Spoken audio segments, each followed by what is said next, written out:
I have been sober now since 2015. So I spent many years in addiction.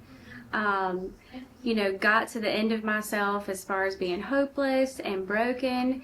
And it was when I found a treatment center that helped me start my life over and find Jesus and to really get my life back together and to love me back to health, because I thought that there was something wrong with me.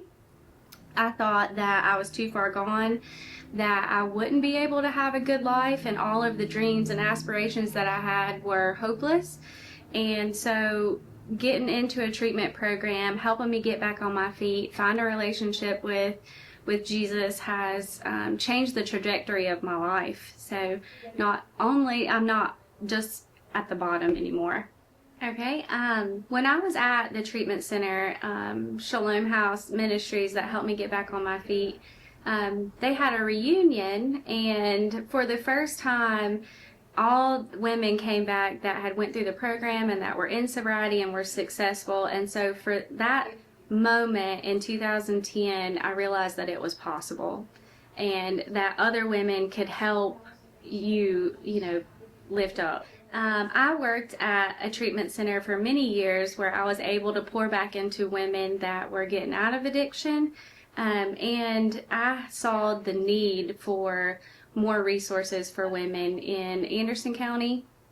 And so I, had left that treatment center and had met with some county members, and the county members, the assistant public defender, the solicitor's office, drug court, all of them said that more services for women were needed in Anderson County. Yes, there is definitely a need for more services for women in Anderson that are coming out of addiction, and also women with children that are coming out of addiction. There's more services needed across Anderson County for those women. So this transition house opened March of 2024. So we've had it right out a year.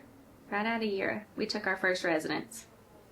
So this is a transition house as far as where women start working, get their driver's license back, things like that, get back on their feet, and become contributing members of society. The treatment center will be more inpatient residential treatment center. They will stay there for a 4-month program. They will not work, but there will be classes, mental health counselors. They will do the 12 steps. There'll be classes that they'll attend.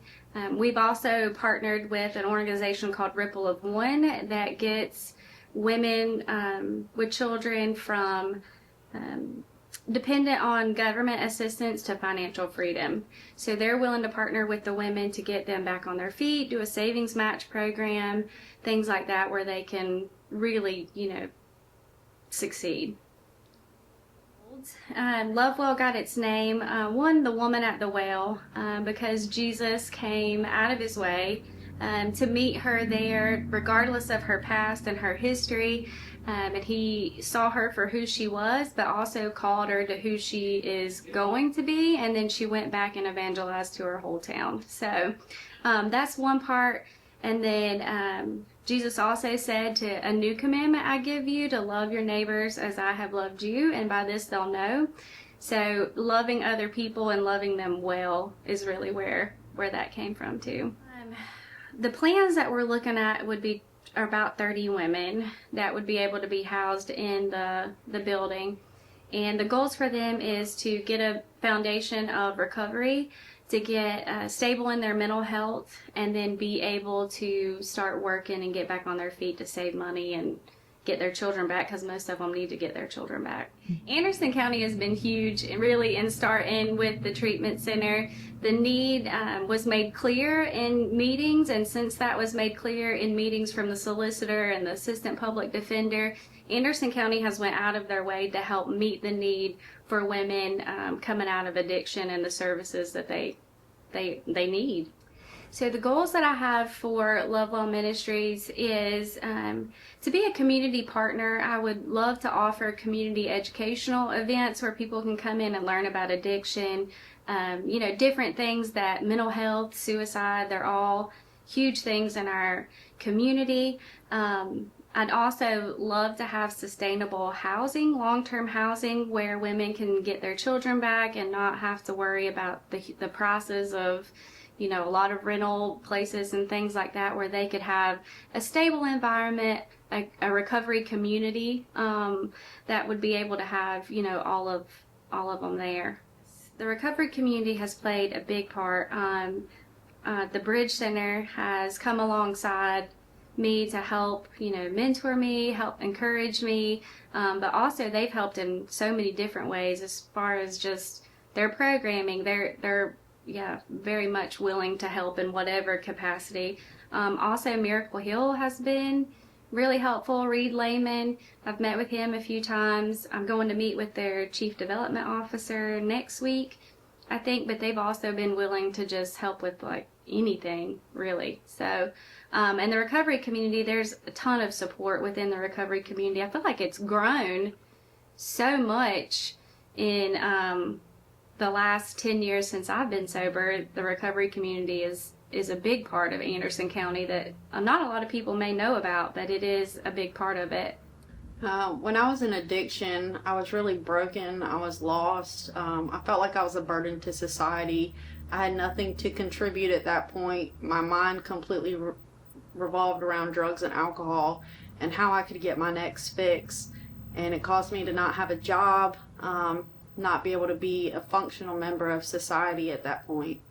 So then, after several failed attempts of getting into recovery, there were seeds that were planted during that time, and when I finally was done, I knew what I needed to do, and that was to get into a program and completely give myself to the program of Alcoholics Anonymous and to whatever treatment center that I went into. So I had several failed attempts at recovery and trying to get into treatment centers. I often say treatment centers and mental institutions kind of became a revolving door for me. But along those visits, there were seeds planted in my life that I didn't realize at the time.